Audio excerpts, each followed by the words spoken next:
Jessica Carr here to give you Carr's quick tips. Today, how to call a student dumb without using the word. I've been a special education teacher for a decade, and over the course of my career, I've noticed a few comments that we as educators use in hopes to encourage our students, but in effect do the exact opposite. I'd like to point a few of those out today in hopes that we can filter them out of our classroom communication. First, this is easy. Come on, guys, this lesson's gonna be easy. You're totally gonna get it. Come on, you can do it. It's easy. When we as educators tell a student that an assignment is easy and they themselves find it very difficult, we're calling them dumb. Yes, the college-educated professional that not only knows the answer but wrote the lesson, the assignment is very easy.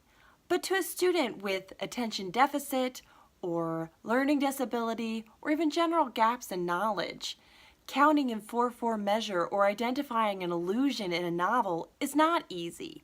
Instead, we need to own the challenge in our lessons. This might be challenging for you, and when it is, I promise I'll be here to help you when things get hard.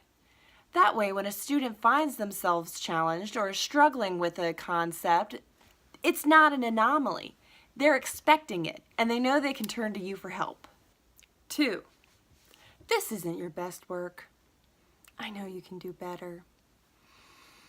When we tell a student that it isn't their best work, whether they gave 100% or 70%, when they try and it's still not good enough, they hear that they're not good enough, and in effect, dumb.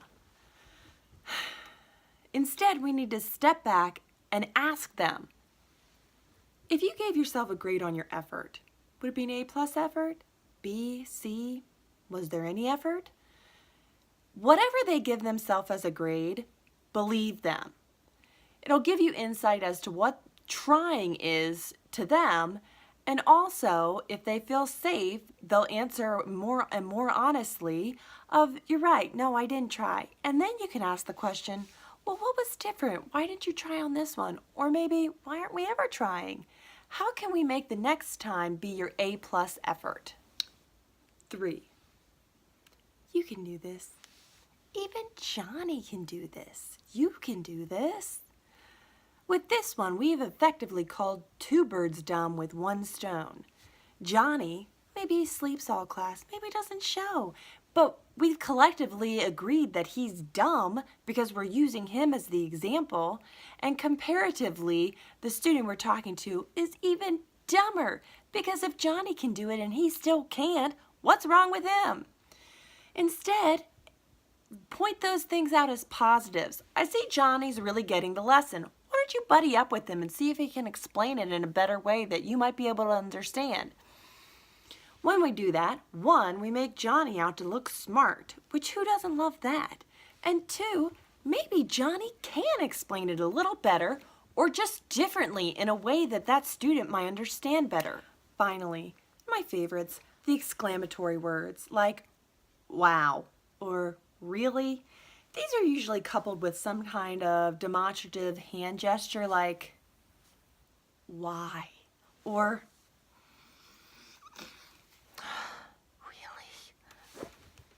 That student might not understand the historical implications of James Madison's presidency or what to do with those exponents, but they do know you're calling them dumb.